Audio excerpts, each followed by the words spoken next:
Hello everyone, hi, this is live stream number 93. Let me double check if it's recording for Facebookers and YouTubers and it's recording. And for Hello Talkers who's gonna start coming here. This is a live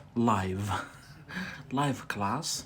But for Facebookers and YouTubers it must be a recorded live stream. Basically I record my live while I'm delivering my live, and what I do is you can read here bread and it's bread, yeah. So I grab a word. I've got series now, yeah, we're doing series.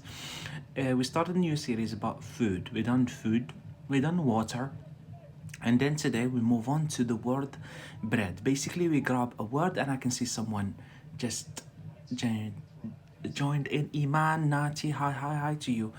Nice to see you all, guys. How are you doing? Please let me know. But yeah, I'll keep going. Abdullah entered the room. Hi Abdullah. Nati, hi. I hope I'm not misspelling your names. Iman Ma from Iran, hi to you. Nice to see you. So I was saying that we grab basically a word, like today it's gonna be about bread, and then we kind of like use that word to target any aspects of English language. You got Abdullah from, is that Morocco? Yeah, hi to you Abdullah. Ismail Nasser, hi everyone. So we grab a word, and now we've got series, we've got food, we've got animals. We were dealing the last time, we done the word rat, and it took us 3 live streams. Can you believe that? 3 live streams to kind of like cover, I would say, you know what, I would say 95% of the vocabulary or grammar or whatever, idioms, phrasal verbs that has to do with the word rat. Yeah, you don't like I know that, but the word rat actually could teach us a lot. For example, when you say you rat on someone, this is a phrasal verb, to rat on someone. Please, can you confirm that you can see my whiteboard? Is it a whiteboard or a blackboard? So YouTubers and Facebookers, because I'm recording my live stream, you should be seeing a blackboard, and the scripture should be in red, yeah. And what about the others? Iman and Abdullah, Nati, can you see the whiteboard? Please confirm. So to rat on someone, just quick review, yeah. But today we're gonna deal with the word bread. Yeah, rat, this one, the animal. To rat on someone or something. That's what we done. For example, we done the second, I think, live stream about the word rat. What does that mean? Not yet. Iman, could you quit the live stream and head back to it? Because that's what Hello Talk said to me when I messaged them. If you can't see the the thing, bread, I'm hungry. No, good timing, yeah? Abdullah. Abdullah, can you see the whiteboard? Please confirm. Because Iman can't see it. It might be my problem. So if not, just quit the live stream and head back to it. So to rat on someone or something is basically when you say something about someone that you shouldn't have said. So you say, for example, Iman here says about Abdullah, he rat on me, teacher. Yeah, so this means he said something about Abdullah from Morocco, yeah, that he shouldn't have said. So that's what we kind of like what we do. This is like a phrasal verb. A phrasal verb, what does that? A phrasal verb is a verb plus a preposition, and it gives you another meaning. But here it's not a verb. We use the word noun ra, and then we added on the preposition on, yeah. To rat on someone means to say something, basically to act like a rat. Think about that, yeah, behind the shadows, yeah. And you say things, usually bad things, you shouldn't have said, yeah. That's why rat. And we done the first live stream about the word rat. It was about the word rat used as in unpleasant way. So you say about someone, when referring to someone, you say, you dirty rat. That dirty rat means unpleasant person. But obviously it's too familiar, yeah? Too familiar and rude as well. But sometimes some people, they deserve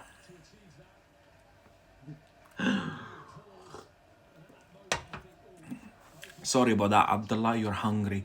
So yeah, let's move on to the word. Are you British? I'm Algerian living in Britain. I'm not British. I'm not Scottish. This is Scottish flag, yeah? Scottish flag satire. I've been living in Scotland for 4 years so far. And I speak English at a fluent, at native-like level. So that's why I'm trying to help you guys, if I could, with your English, of course. I think you're wondering about my accent. Obviously, I've been living here for 4 years now. Of course, I pick up on British accent or even the Scottish accent. That's why I get every day as a feedback. But anyways, so the accent is similar. What do you mean? Similar to what? So today we're dealing with the word bread. Please feel free to keep interacting with me or among yourselves here, and I'll have a look at that. I enjoy it within live streams. That's how you could basically practice your writing or even the things you're gonna come across when we're dealing with our live stream. I mean, it's almost the same. You mean within Britain? I don't think so. The language, the English spoken in England, is not the same here in Scotland, and it's not the same in Wales. Usually it's influenced by kind of like, we'll talk about Scottish accent, Welsh accent. It's still English, British English, but influenced by Scottish accent, yeah? For example, here in Scotland, to say a little, we say. In England, they say little, yeah? Little. But here in Scotland, little or we, yeah? We say we. A little while, for example, little while. A little, I'm gonna wait a little while. In England, yeah? In Scotland, we say we wait a wee while. A wee while. But anyways, don't pay too much attention to these differences. Basically, they mean nothing. I'm trying here to help you with standard English, because when you master standard English, you should be able to kind of like pick up on any accent you want. It's just optional accent, or you have to. Like myself, if you live in Scotland, you're going to pick up on Scottish accent. That's how it is. It turns out to be yeah, there is differences, but guess what? What I'm trying to say is, if you focus on standard English, yeah, you learn standard English. It means the English spoken everywhere in the world. But then, if you immerse yourself in for example, American accent too much, or Australian accent, or British accent, you're gonna pick up on that accent naturally, because it happens just naturally. But anyways, let's keep going with the word today. The first live stream about the word bread, yeah? We're gonna start from A1 level, and you're gonna notice that we're gonna keep dig deeper, and you start even at the A1 level, you start learning actually, yeah? Because you're gonna see me like talking, obviously that's pronunciation. And then we do like cultural hints. So even within A1 level, basically we're trying to alleviate what you don't do as a learner, what you should have done. Basically, in my opinion, that's a common kind of like mistake. You're not kind of like you haven't been aware of when you learn is. Normally you would like bread, you just memorize it within your native language or whatever. Bread means pain in French, for example, yeah? But what you should be doing is, you should be doing so let's move on. So that's A1. So we've got here a basic definition. A bread, yeah? A food made from flour, bread. It's written this way. Please memorize the spelling. It's really important to know how to write bread. So B-R-E-A-D, a bread, yeah? So this is how bread is written. This is pronunciation. Bread. This is standard pronunciation, not British or English or whatever. It's standard pronunciation. Bread. Bread, yeah? I'm always confused about this distinction between Australia, America, England, and so on. So we've got I think it's Indonesian flag. Payal, hi to you. Nice to see you here. So obviously, thank you for the stone knowledge. You're welcome. So usually in the, you know, around the globe, you've got the northern part, which is like Europe or whatever. So you've got North American part of the globe. They speak English, you know, kind of like the same way, like in Australia or whatever, in America. But then you've got the, you know, the European part, which is mainly like they speak English in a British way, if I could. Yeah, so that's why. That's would help you. That's what we're talking about. Thanks for the flower, Fatima. Nice to see you here. So we've got bread, yeah. So a food made from flour. A food made from flour. You know what flour means? So flour, it's written this way. Should be written this way. Flour. Yeah, flour. Can you see my screen? Please confirm if you can see the whiteboard. Can you see bread, flour? Please confirm. YouTubers and Facebookers, they should be seeing my screen, a black screen, written in the scripture should be like in red. That's good, that's good. So you can see it. So a food made from flour, water, since we're dealing with the new series. We finished an old one, it's about animals. And now we're dealing with a new series, it's about food. We start doing water. So we've done like 7 live streams so far, but now because you got bored and I got bored as well, too much to learn, but we're gonna head back to it after we finish probably bread. Yeah, so this is the first live stream, but the word bread. So flour and water and usually yeast. Do you know that yeast, what yeast mean? So yeast, yeah, so yeast.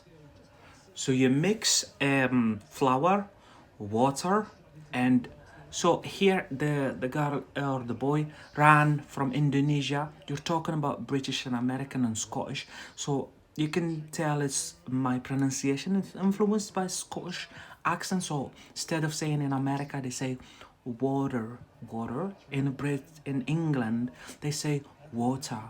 But here in Scotland, we say water, water. So it's like in between. That's Scottish accent. But again, just focus on standard English, yeah. Mixed together and baked, yeah. So please be careful. You bake bread. You don't cook bread. You cook other food. You cook your curry. You cook your soup. But when it comes to bread or sweets or whatever, yeah, or pies, you bake. There is a big difference between cooking and baking, yeah. So you bake bread. This is really important to kind of like try not to mix, yeah. Try not to get mixed up. So you cook and you bake. You bake bread, but you cook other foods, yeah. So do you know the singer Daddy Yankee? Yeah, I heard of him. Cooking and baking, yeah, Iman, yeah. Cooking, yeah, you cook your curry, for example, Indian curry, yeah, you cook curry, but you bake bread. You bake Indian naan bread. I don't know. I've seen someone from India. They have like their traditional bread is called naan. Naan in I think in Indian language in Urdu means bread. Naan. So you bake naan. You don't cook naan. Yeah. So you bake it, but you cook curry. Cooking and baking. I'm observing. I think I understand Dutch better. Yeah, Germanic language. Are you from Holland or whatever? Why did you learn Dutch? Could you share with us? So bread and flour. So let's head back to the definition. A food made from flour, that's bread, water, and usually yeast. Please let me know whether you know what yeast means, yeah? Mixed together and baked. So let's move on to a kind of like example, but we're gonna learn from it as well. So what you see here, can you see my pointer? This is a loaf of bread. This is really basic, but you should learn it, because when you go to the shops in the UK, Canada, or America, you buy a loaf of bread. Yeah, loaf. Can you see it? Can you see my pointer? I'm pointing. I don't think it's the same. English English has got Germanic roots, yeah, like German, like Dutch, but I don't think they're the same. They might have like same, origins, sometimes same words, yeah. For example, when you take German, I speak German, lernen in German, to learn, it's like roughly the same, as because they have the same origins, but not the same. Yeah, that's good, Iman. Well done to you. A loaf of bread. You go to the shops to buy a loaf of bread. Loaf of bread. So you've got here loaf. Yeah? Oh, where is loaf? Oh, yeah. Sorry about that. So a loaf of bread. What I advise you to do while you're watching me or I'm writing something, try to practice your pronunciation. Yeah, a loaf of bread, a loaf of bread, because one of the ways I get asked every day this question, I can't memorize vocabulary. You know what? Memorizing is not about like just memorizing. There is strategies. We're talking about techniques. One of the techniques is repetition. So the common words, you should be pronouncing them correctly and also memorize them. So repetition, that's another technique. Other technique I've been talking about recently, or since I started live streaming, basically since a month, is, for example, using synonyms. Yeah, a loaf. For example, a loaf, I'm going to deal with baguette later. Yeah, loaf, baguette. Try to pronounce loaf of bread, loaf of bread, loaf of bread, loaf of bread, loaf of bread. And then when you go to the shops, or you speak to your American friend, you say to them, I bought a loaf of bread, and you pronounce it correctly. It's easy because it's so common. This is A1 level. So loaf of bread, repetition is kind of active. Exactly, I agree with that. Try to be active down here and facing your screen. That's how you maximize. We're talking about maximizing your learning experience. Yeah, so you're not just sitting or whatever. Even when women, they're doing the dishes, yeah, you're doing the dishes and you're listening to me or you're watching me, repeat, because your mouth can still work. Your hands are busy, your fingers are busy, yeah, doing something, or they're slicing food, slicing bread. But your mind, your intellect here, your mind or your intellect or your mouth can process, yeah, within your mind, and repeat a loaf of bread, a loaf of bread, a loaf of bread. And that's how you not only you memorize, but also you learn to speak. You practice your spoken language, and then drop it down below like Iman, yeah? So you practice your writing, so you write it. There is no way you're gonna forget that. There is no way. I'm not gonna have you next time saying, oh, I forgot vocabulary. But of course, like I said, I'm talking about different strategies, learning strategies. Repetition, we're talking about repetition now, but you can repeat it in written way or in a spoken way as well. Yeah, but also what I do is doing like antonyms, synonyms, antonyms. You don't only memorize you're more likely to forget it. But if you do like pleasant, yeah, and pleasant and pleasant, you repeat, you combine in two strategies, yeah, repetition and synonym, antonym, and pleasant, there is no way you're gonna, I mean, your chances at least are lower to forget. Now, muscle of mouth should be exactly. Well done to you, Iman. Yeah, that's correct.